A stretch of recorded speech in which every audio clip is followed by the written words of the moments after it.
Hello friends, today my topic is Ideal Teacher, एक आदर्श अध्यापक।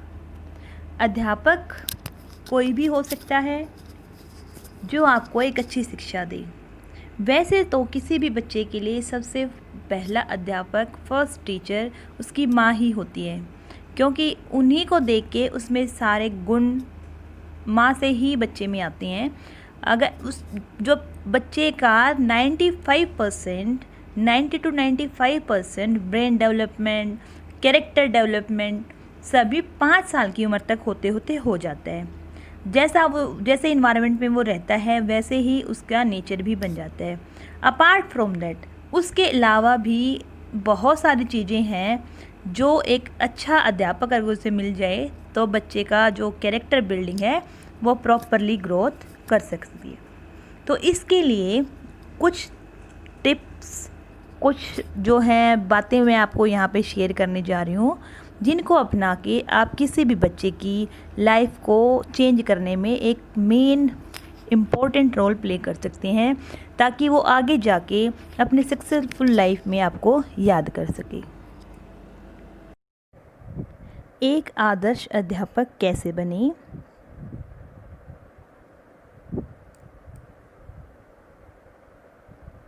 विषय का अच्छा ज्ञान, सब्जेक्ट नॉलेज। किसी भी टीचर को अच्छा बनने के लिए सब्जेक्ट की पूरी नॉलेज होना ज़रूरी है। अगर उसे खुद ही नॉलेज नहीं होगी सब्जेक्ट की तो वो उसके लिए क्रिएटिव आइडियाज़ कैसे निकालेगा, कैसे बच्चों के कंसेप्ट को क्लियर करेगा। इसीलिए सब्जेक्ट की नॉलेज होना ज़रूरी है। सब्जेक्ट की पूरी नॉलेज होगी तभी टीचर बच्चों को पढ़ाने के लिए नए नए आइडियाज़, नए नए टेक्निक्स यूज़ कर सकते हैं। तदानुभूति एम्पैथी, ये एक ऐसा गुण है जिसमें अध्यापक स्वयं को बच्चे की जगह रख के और बच्चे की तरह सोचता है। जब उसे पता चलती है कि बच्चा कहाँ पे गलती कर रहा है और क्या उसके जो क्रिएटिविटी उसके अंदर छुपी हुई है, छुपा हुआ उसका टैलेंट, प्रतिभा को टीचर तदानुभूति एम्पैथी की हेल्प से सर्च करता है।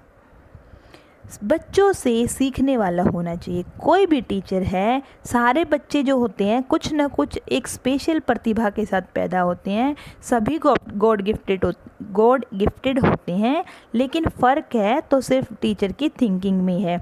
अगर टीचर उनको अच्छे से समझ सकता है तो वो हर पल बच्चों से कुछ न कुछ नया सीख सकता है।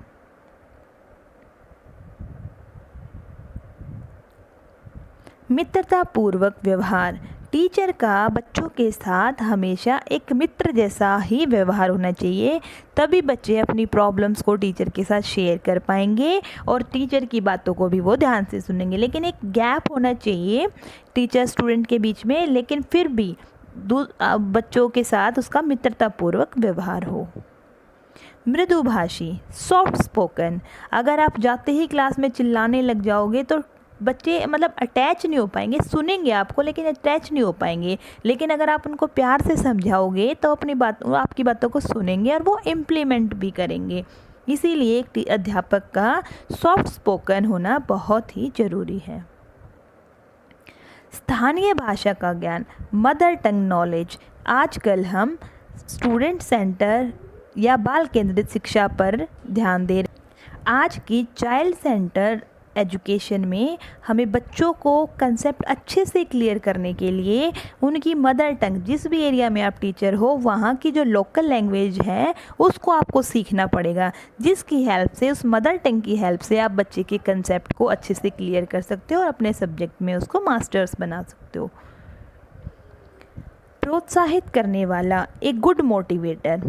बच्चे बार बार गलतियाँ करते हैं, आपकी जो है एक्सपेक्टेशन उनके अनुसार उनके रिजल्ट्स भी नहीं आते कई बार, तो ऐसे सिचुएशन में बच्चे को डीमोटिवेट ना करें, उसको बेटर अपॉर्चुनिटी के लिए और अच्छे से समझाएं और उसकी जो छिपी हुई प्रतिभा है उसको निखारने की कोशिश करें। एक मोटिवेटर बने, उसको समझाएं कि वो बहुत अच्छा कर सकता है, हाथों उत्साहित ना करें।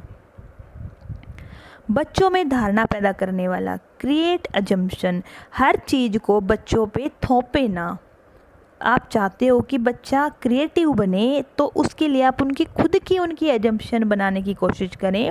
हर कंसेप्ट को उनको लर्निंग बाय डूइंग सिखाने की कोशिश करें, तो उससे वो जो जो रटी रटाई बातें उन पे ध्यान ना दे के वो खुद से अपनी एजम्पशन बनाएंगे। जैसे ट्रायंगल का एग्जांपल है, उनको ये ना सिखाएं कि ट्रायंगल का सम 180 डिग्री होता है, बल्कि उनको कोई भी शेप दे और उसको मेज़र करने के लिए खुद से दें। तब वो जर्नलाइज करेगा कि हाँ ऐसा ही होता है। कि वो ना तो फिर 360 बोलेगा, जब आप उसको 3 क्वेश्चंस में देंगे, एक्टिविटी की हेल्प से करवाएंगे, तो वो इसको इजीली समझ पाएगा। इसलिए बच्चे पे कभी भी रटने पे उसको फोर्स ना करें, बच्चों के खुद के अजम्पशन पैदा करने के लिए उनको हेल्प करें। ऑब्जर्वर बनाने वाला, टीचर को बच्चों को हमेशा ऑब्जर्वर बनाना है, क्योंकि बच्चे वैसे तो देखते ही हैं चारों तरफ हो क्या रहा है, लेकिन वो उन चीज़ों को एक साइंटिफिक वे से देखें, कुछ नया सोच के। जैसे जब आप क्लासरूम में जाते हो तो बच्चों से पूछें कि आज क्या है क्लासरूम में नया, तो बच्चे अलग अलग आंसर करेंगे, उनमें से आप उनको मतलब जो वैलिड है उनको आप रखेंगे, बाकी को ऐसे ही एक एक्टिविटी की तरह उनको बना सकते हैं ऑब्जर्वर, कि वो देखें इन्वायरमेंट में चारों तरफ क्या क्या नया हो रहा है। इससे नए जो क्रिएटिव आइडियाज़ हैं वो क्रिएट होंगे। कमियां बताने वाला होना चाहिए, टीचर को बच्चों की कमियां बताने वाला होना चाहिए। बस ये नहीं कि भाई हाँ गलती है तब भी उनकी प्रेज़ कर रही हैं, उनको बताए कि वो क्या मिस्टेक कर रहे हैं और उसको वो कैसे सुधार सकते हैं।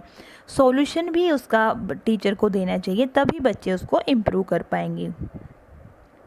प्रशंसा करने वाला, टीचर को एक किसी बच्चे का जब कोई अच्छा काम करता है तो उसको अप्रिशिएट भी करना चाहिए। जैसे क्लास में कोई कंसेप्ट है जो टफ है और बच्चे ने खुद से उसको कर लिया, तो उस बच्चे को मोटिवेट करें, उसको अप्रिशिएट करें, उसके इन्फोर्समेंट के लिए उसके लिए क्लैपिंग करवाएं। इससे जो है और बच्चे भी मोटिवेट होंगे। इसीलिए एक टीचर को एक अप्रिशिएटर भी होना चाहिए, इससे बच्चे खुद से ही सेल्फ मोटिवेटेड हो जाते हैं। Here and now problem solving, यहाँ पे एक कंसेप्ट होता है कि बच्चों को सिर्फ रटी रटाई चीज़ें ही जो बुक्स में है वही रट लो, ऐसा कभी नहीं करना चाहिए। इससे बच्चे जो है एक रट्टू तोते की तरह ही वो काम करेंगे, उनके दिमाग में अलग अलग आइडियाज़ आएंगे ही नहीं। इसलिए बच्चों के पर्सपेक्टिव से सोचते हुए कि बच्चा किसी कंसेप्ट को कैसे क्लियर करेगा, कि अगर कोई किसी ऐसी प्रॉब्लम आ जाए और रियल लाइफ की प्रॉब्लम का उनको एग्जांपल देना चाहिए और उनको बताना चाहिए कि भाई ऐसी सिचुएशन हो जाए तो आप क्या करेंगे। जैसे आप कहीं जा रहे हो, नदी में आप गिर गए, तो in that case here and now उस समय पे आप खुद को कैसे बचाएंगे। इस तरह की सिचुएशन देके बच्चों के पर्सपेक्टिव से उनको सोचने के लिए मतलब उनको एक्सप्लोर करना है हमने, ठीक है। इससे वो खुश रहेंगे और आगे की सोचेंगे, ठीक है। और पीछे की बातों में ध्यान ना देके उनको आगे की दूरदृष्टि की उनकी सोच बनानी चाहिए।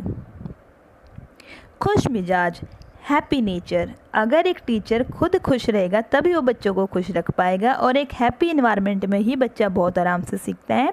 जैसे आप खुद ही, जब टीचर ही खुद से खुश नहीं होगा तो वो उसके मतलब दिमाग में एक फ्रस्ट्रेशन होगी, बच्चों पे निकालेगा वो। तो इसीलिए टीचर को एक हैप्पी नेचर का होना चाहिए, जो इधर उधर की बातें उन पे ध्यान ना देके वो अपने टारगेट पे फिक्स रहे, और मतलब यह है कि खुश मिजाज हो, और वो तभी वो बच्चों को एक अच्छी तरह से इफ़ेक्टिव वे में कोई भी चीज़ सिखा सकते हैं। सकारात्मक सोच, पॉजिटिव थिंकर, टीचर को हमेशा सकारात्मक सोच रखनी चाहिए। जैसे कोई बच्चा है, आपके कंसेप्ट क्लियर नहीं हो पा रहे उसके, तो आप उस मतलब ये देखो कि पहले से तो कुछ इम्प्रूवमेंट है, हमेशा पॉजिटिव थिंकिंग उसमें होनी चाहिए और दूसरों को भी वो सकारात्मकता की तरफ ही अग्रसर करें। रचनात्मक और सृजनात्मक, एक टीचर को क्रिएटिव होना चाहिए। न्यू जो बोरिंग चीज़ें हैं उनको वो इंटरेस्टिंग कैसे बनाए, इसके लिए बच्चे को टीचर में भी क्रिएटिविटी होना चाहिए। टीचर को देख के ही बच्चे सीखते हैं, एज ए रोल मॉडल की तरह वो वर्क करते हैं। इसीलिए टीचर को वेस्ट मटेरियल मैनेजमेंट एक इफ़ेक्टिव वे से, cursive hand writing, new designs, poster के लिए बच्चों को खुद से मॉडल दिखा के उनको करना चाहिए मोटिवेट। एक टीचर को हमेशा आशावादी होना चाहिए, हमेशा वो हर चीज़ में कुछ ना कुछ अच्छा सोचे। जब वो आशावादी होगा तो ही बच्चों को वो कुछ अच्छा सिखा सकता है। पेशेंस, ये हर एक टीचर का सबसे मेन गुण है कि उसको धैर्यवान होना चाहिए, क्योंकि हर कोई बच्चा अपनी लर्निंग पेस के अनुसार सीखता है ना। क्लास में बहुत ही डाइवर्स इन्वायरमेंट होता है, कोई बच्चा एक ही बार में सीख जाता है, कोई 20 बार बताने के बाद भी उस लेवल को नहीं पहुंच पाता। तो इन दैट केस आपको धैर्यवान धीरे धीरे उस बच्चे को आगे उस लेवल तक मेन स्ट्रीम में आपने उसको ज्वाइन करवाना है, तो इसलिए पेशेंस रखें। I hope this video was helpful for you for improving your teaching methods. One more, अगर आप अपने अलग अलग टॉपिक के लिए अलग अलग आइडियाज़ से टीचिंग स्ट्रेटेजी यूज़ करके आप बच्चों को पढ़ाएंगे तो डेफिनेटली आप एक गुड टीचर बन सकते हैं। Apart from that, thank you for watching this video. If you like it, then subscribe my YouTube channel.